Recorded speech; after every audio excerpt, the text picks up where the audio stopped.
This week on Navy Marine Corps News, Secretary of the Navy John Dalton announces his retirement plans after nearly 5 years at the helm. We'll take you to Camp Lejeune, North Carolina, to see what it takes to be a Marine Corps helicopter crew chief. And from a spaceship to a Navy ship. In San Diego, we'll introduce you to the newest star from the television show Star Trek Voyager. These stories and more next on Navy Marine Corps News. Hi, my name is Rebecca Weber, and I'm a 5th grade student at Oak Lawn Elementary School. We've just named the Navy's newest oceanographic survey ship, the Bruce C. Heezen. Stay tuned for Navy Marine Corps News!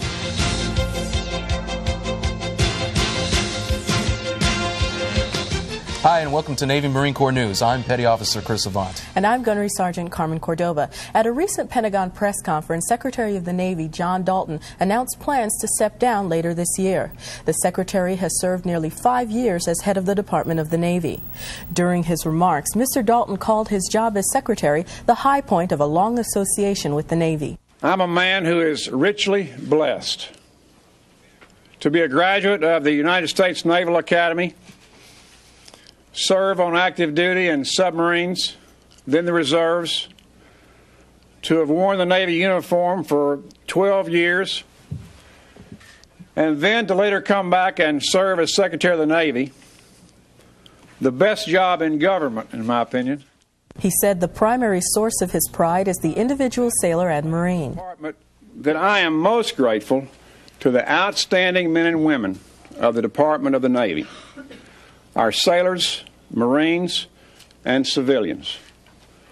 I am impressed on a daily basis by their professionalism, their enthusiasm, and their willingness to dedicate themselves to the defense of this great nation. Secretary Dalton is expected to leave office near the end of the year. In other news, the students of Oak Lawn Elementary School in the small town of Cranston, Rhode Island, are pretty much like any other kids. But what's unusual about these kids is that at their young age, they've already shaped and made a lasting impact on the Navy. Petty Officer Christina Brockman has the story. Name That Ship is the competition that had these young scholars at Oak Lawn Elementary School learning all they could about oceanography. I had never heard of the whale shark before. Found that they could grow up to 90 feet in length, but the average is 45 feet for them. To come up with the entry, the 5th graders each researched a different aspect of the oceans, from the inhabitants to the face of the deep. They also had to teach other classes what they had learned. We made captions, and the students would read the captions, and then there was also a box of activities. Their presentation included dressing up as something or someone from their project. I'm supposed to be a victim of a shark attack, and this is what I was writing on. They would come to me when they ran into difficulties, but most of the time I was amazed at how much further they were going than I anticipated, and I was sort of running to catch up to them. They learned about oceanographer Bruce C. Heezen and submitted his name for the name of the ship. And that's the Mid-Ocean Ridge, which Bruce Heezen discovered the rift in, which helped in the theory of plate tectonics. The kids worked hard, but felt what they'd learned was important. I think it's a great idea to have kids in all schools all across the nation to learn about oceanography and do research and have projects. And if I had the chance to do it again, I'm sure I would if the Navy had another contest like this. And their parents felt the same way. Just doing all the amount of work, they learned so much from that in itself was worth participating and being a part of this program. By making it into the top 2, the Rhode Island students earned a trip to Washington, D.C., where the Secretary of the Navy announced the winner. Let it be known to all that cross the quarterdeck of this ship, USNS Bruce C. Heezen, TAGS 64. And I had huge goosebumps. And when they said Bruce C. Heezen, I started to cry. But then I said, it's happening. It's right before my eyes. It's actually happening. I can't believe this. Schools across the country are interested in the ocean and interested in the Year of the Ocean and want to participate. It gives me a great feeling of encouragement for the future of this nation, and that it really is in good hands. I'm Petty Officer Christina Brockman, Navy Marine Corps News. What a great group of kids. I mean, plate tectonics, I don't remember learning about that in 5th grade.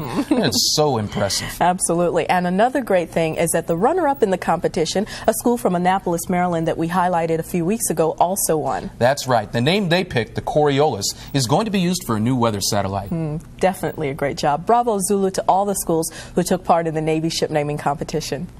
Now, Navy SEALs have a well-deserved reputation as an ultra-elite force. And to become a part of that team, you have to be mentally, not just physically tough. Absolutely. And Jack Martin from WHTR, TV Channel 13 in Indianapolis, gives us this report on Navy SEALs in this week's Focus on the Fleet.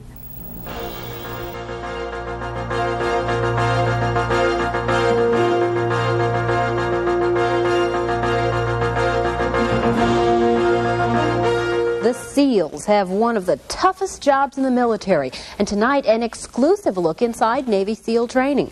Night Beat reporter Jack Martin shows you Hoosiers taking the challenge of their lives. Navy SEAL is short for Sea, Air, Land. They can operate anywhere, but the water is their most natural arena. It's from where they can strike with deadly surprise. Learning to be as natural in water as on land is priority one for SEAL trainees. Early on, they get wet and stay wet for the better part of the day, regardless of how chilly it is. They eventually become amphibian, learning how to grow gills through exercises like this. Trainees submerge and tackle tying a series of standard Navy knots on a rope. Before they can surface for air, they must seek an instructor's approval with a thumbs up. Operations Specialist Brian Wolf from Newburgh, Indiana, says it also teaches trust. I don't think any guy here could get through by himself. I don't think anyone would do it. As far as the cold, the strenuous, the conditions at times are very miserable. But it's the other guys that pull you through in your time of need, and you do the same for them. And it's the fascia that's running down. The rigorous training often injures even the most physically fit. Petty Officer Jason Fleck from Jasper, Indiana, has been waiting to become a SEAL for several years. He hurt his leg bad enough to set his training back several weeks. I'm having to wait until this heals up and then, restart training again. Not from the beginning, but, Yeah, pick up a new swim buddy and all that. Exactly. When that bell rings, it resonates through the courtyard here, affectionately known as the grinder. And it means simply those guys couldn't take it anymore. Several lined up today to ring their way out. On average, only about a third who start SEAL training finish. Instructors say it's easy to weed out the disillusioned. If you came thinking that you're going to be some big star, this isn't right. But there are those with the tenacity not to give up, to eventually master a world few will ever know. Well, he's getting ready to do an FSA, a free swimmer ascent, which means he has compressed air in his lungs, and the instructor makes him kiss the deck. Daniel Newell of Columbus made it through. He says it gets easier as the mind gets tougher. To become a SEAL, he says, is to practice a sort of Zen. Primarily, it's not really how big of a physical stud you are. It's if you have the mental toughness to get up every morning and choose to do it, choose to push yourself through each day, and to overcome every obstacle that's put in your way. Like our saying is, the only easy day was yesterday. In San Diego, Jack Martin, Channel 13 Eyewitness News. And our thanks to the Navy for inviting Jack out to do those stories. Our thanks to Jack Martin and WHTR TV Channel 13 in Indianapolis for that report. Federal judges from across the nation recently attended a conference in San Diego, and while they were in that Navy town, they took time out to visit an aircraft carrier. Petty Officer Bill Johnson Miles of our San Diego detachment joined these judges aboard USS Kitty Hawk. About 80 federal judges met with USS Kitty Hawk's commanding officer on the carrier's hangar bay. And no, the CO wasn't getting legal advice, he was playing host. And after meeting the skipper, the judges took a tour of the ship, which included the Vauxhall. These are the links that we want to put these stoppers on so we know when to stop everything. The judges enjoyed the tour, but they were more impressed with the sailors. I'm proud of any young man or young woman who is willing to dedicate a certain number of years of their life to serve in the U.S. military. We recognize that there's a substantial amount of courage that goes into the process, as well as the training and the willingness to undertake the responsibility and to be away from home and other comforts and that sort of thing. There's much to admire. And meeting the judges was a great experience for these sailors. They were very interested in the ship, and they were very interested in me too. Like, they wanted to know, what I thought about being in the Navy and, you know, what my experience and everything like that. It actually gives you more pride to show it, you know, people around and everything, I think. I'm very much proud of the Kitty Hawk. We've done a lot of work on the ship over the past year, getting it ready to go to Japan. And I'm glad that they were able to come on board to see what we're doing with the ship. And the ship was a great ship. Not only a great ship, but according to the federal judges, great sailors too. Petty Officer Bill Johnson-Wiles aboard USS Kitty Hawk in San Diego. What a great group to have come visit your ship. But better to have them visit you than you visit them. You've got that right, Gunny. Well, here's some absolutely great news for those of us who rely on computers every day. The Navy has recently beefed up its Year 2000 or Y2K website. This site will answer questions about the Y2K issue and will keep sailors and Marines up to date with the latest progress in meeting this challenge. Plus, the site has links to other helpful locations on the web that pertain to the Y2K issue. You can call 703-601-3050 or DSN 329-3050 to find out more about the Y2K website. Now, when we come back, we'll show you how damage controlmen aboard USS Enterprise make it happen. Absolutely. Stay with us. Hi, I'm Steve Goldsmith, the mayor of the city of Indianapolis. It's a great day here. Stay tuned for more Navy Marine Corps news.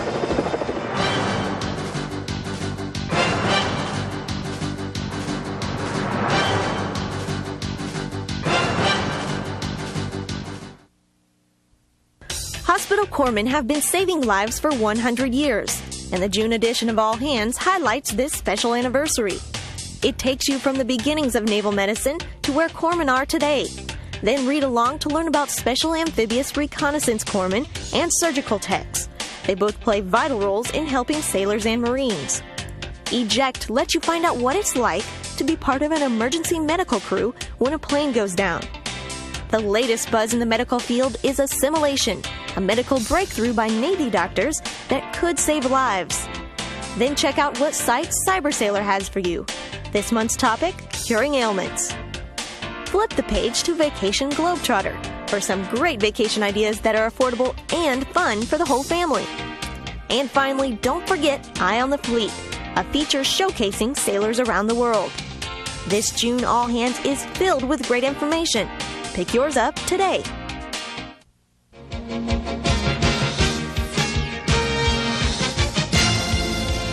Hi, and welcome back. The June issue of All Hands is already in the fleet. And as we just saw, this month's issue is definitely packed with great information and exciting photos.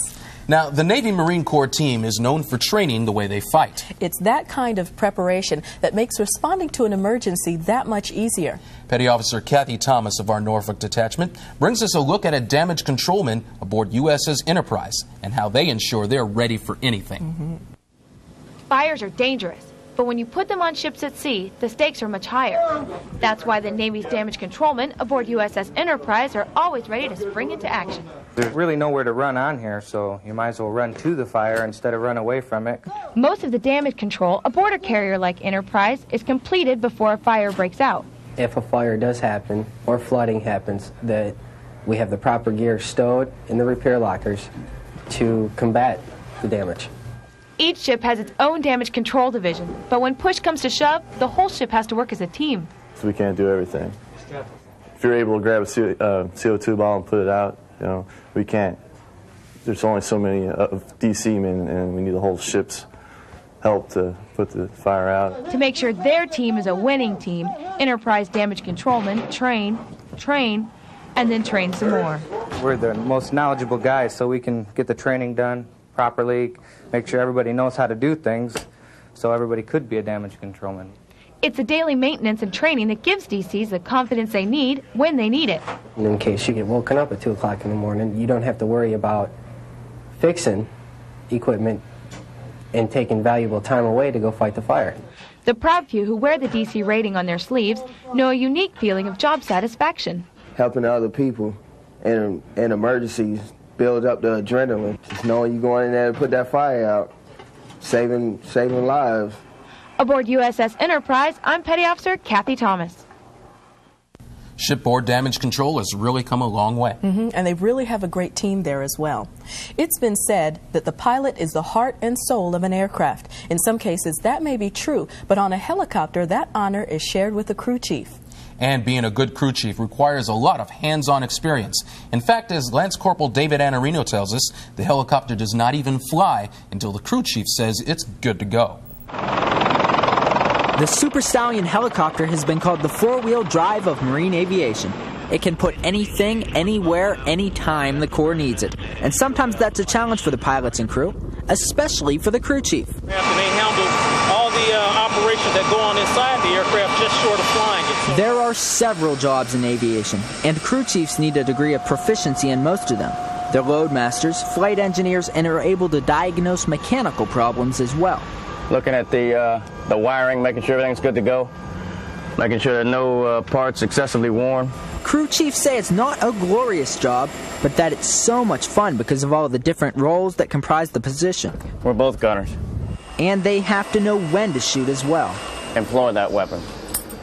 Get that weapon on him, all right? If we can get a couple rounds across his nose, he may go home. The pilots have the front of the aircraft and the crew chief gets the rest. On a helicopter this big, the tail is 85 feet from the pilot, so the crew chief's eyes are definitely needed for safe landings. It's a demanding job with a great deal of responsibility. But the challenge of the changing missions has convinced these Marines that this is the best job in the Corps. Kind of a, if you will, an adrenaline junkie. Lance Corporal David Anarino, Navy Marine Corps News. You know, it's that kind of pride and professionalism that make the Navy Marine Corps team as good as it is. Well, here's another great team, Seabees. Seabees build, Seabees fight, and Seabees eat. You got that right. And lucky for Naval Mobile Construction Battalion 7, the mismanagement specialists attached to the Magnificent Seven really know how to cook. Petty Officer Mike Rainey joined them during field exercise Straight Shooter and files this report. Life in the field and meals ready to eat. Two things that have gone together for quite some time. But for the Seabees of Mobile Construction Battalion 7, MREs might be a thing of the past. There you go. There you go. I know you're hungry. Thanks to the motivated mess management specialists of NMCB 7. Chili dogs, soup, and all the fixins the first night in the field. And the galley is still packed up on a truck. How is this possible? This is called a taco stand. And you cook it with diesel and compressed air, and it's like just a big huge pot, and you just dump your food in there, and you have a little flame, and you turn the gas on, and you start it up like those old antique stoves, and it burns, and then you heat your food up. The taco stand's just a temporary establishment. The second day in the field is spent preparing the galley for deluxe dining. As soon as the grills are hooked up, MSs light them up and start on the next hot meal. I mean, I can remember back in the day when we didn't have hot meals out here in the field. And I'm looking forward to going in here and having this hot meal vice of MRE. Good eats equals good attitudes. And these Seabees will take a hot meal over a MRE any day of the week. MREs sustain you. They're not enjoyable, but a hot meal is something you can always look forward to. MREs are still frontline gourmet for the Seabees on watch and patrols. However, they're happy to know a hot meal is always waiting back at camp. Petty Officer Mike Rainey, Navy Marine Corps News. That's right, nothing like good hot chow. I like hot chow, but there's nothing like a well-prepared MRE. Okay, sure. Now, this is a great idea. The Naval Supply Systems Command has consolidated its suggestion program into a single button on their worldwide website. That's right. At www.navsup.navy.mil, your suggestion will be channeled to the right person in the right department to act on the suggestion quickly. One click on the suggestion icon and your idea takes off for action. It's that easy. NAVSUP's mission is supplying Navy ships and commands with supplies, fuel, transportation, and other services. Now, when we come back, a Star Trek Voyager crew member meets the crew of Special Boat Unit 12. Stay with us. Hi, I'm Jerry Ryan, 7 of 9 from Star Trek Voyager, and you're watching Navy Marine Corps News.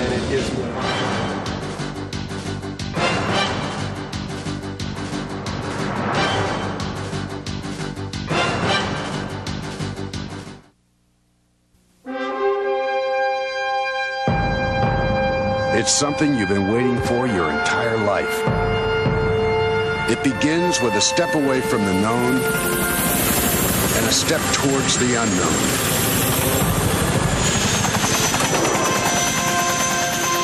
It will excite you, teach you, move you, and shape you. It will take you to ports halfway around the world and into uncharted waters deep inside yourself. Above all, it will demand your honor, your courage, and your commitment. It's your journey. Start it in the right direction. Call 1-800-USA-NAVY. Let the journey begin.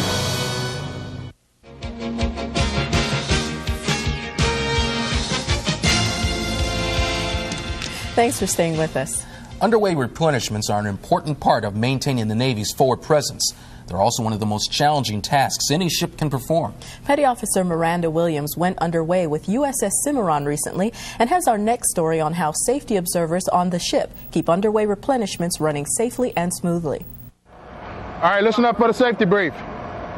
During underway replenishments, there are a million things that can go wrong. So it's up to safety observers like BM2 Michael Stewart on board USS Cimarron to make sure every sailor is doing his job safely. We're going to do it safe. We're going to get the job done. That's it. Let's fall out. We look at it as like a bicycle chain. If one link out of that chain breaks, then the bike's not going to go anywhere. Emergency breakaways, man overboards, and ship collisions are just some of the real dangers each Cimarron sailor must be prepared for during every unrep. And the sailors who man the rigs say the safety officer helps them perform under all the pressure. Basically, I pay attention to the safety observer, listen to what he has to say. You think you know everything, but sometimes if the time comes, you might slip up, you might forget what you're supposed to do. Greyhouse, let them take all that slack. Bring me out of here. Bring me out of here. Right over the top. Let them take it all. Give them all the slack. Watch your fingers. Every sailor plays a vital role in Cimarron's mission readiness. And under the safety observer's watchful eye, they're keeping the Navy poised for action by keeping ships ready in the fleet safely. Petty Officer Miranda Williams, USS Cimarron. That Petty Officer Stewart runs a tight crew. He sure does. You know, as we mentioned last week, several members of the recently decommissioned USS Indianapolis were invited to the 82nd running of the Indy 500. Now, there are a couple of weeks of events that lead up to the race, and many of them were attended by sailors. As Petty Officer Raina Williams reports, they also attended the greatest spectacle in racing. It was awesome. The 82nd running of the Indianapolis 500. This is the granddaddy of them all, the one every driver lives to be a part of, the one every fan can't wait to see. It's my first really big race that I've ever been to. I've been to some smaller ones like Bombers and everything, but it doesn't even compare. Even sailors not from the USS Indianapolis enjoy the race day. I think it's fabulous. I'm surprised about the whole amount of people that came. And how about the other Indy sailors? For the longest time in my life, I said cars going around and around. That can't be exciting. No, this was very exciting. But when it's all said and done, only one man wins the greatest spectacle on earth. And this year the winner was Eddie Cheever. But it's more than just one man. It's the entire team. The 82nd running of the Indy 500 was over. For Navy Marine Corps News, I'm Petty Officer Raina Williams. That looked like an exciting race. I have a question for you, though, Gunny. Yeah. Are you a Trekkie? I think you mean Trekker. I guess that answers my question. Then you probably know about the newest star on the show Star Trek Voyager. 7 of 9. That's right. And Petty Officer Bill Johnson Miles caught up with the new Star Trek celebrity as she visited a special boat unit in San Diego.